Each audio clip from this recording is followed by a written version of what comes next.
Welcome back to Kids News Line. It's Wednesday, March 2nd. I'm Noah. The government plans to extend the period of pre-emergency measures in 6 prefectures, including Tokyo and Osaka.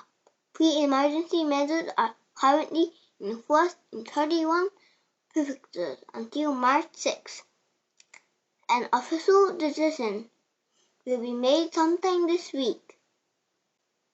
Toyota will suspend domestic factory operations after suspected cyber attack. Mia will give us more details. Mia? Hi, I'm Mia. Toyota said it will suspend domestic factory operations after a supplier of plastic parts and electronic components was hit by a suspected cyber attack. No information was immediately available about who was behind the possible attack or the motive. Toyota have been already tackling supply chain disruptions due to the pandemic.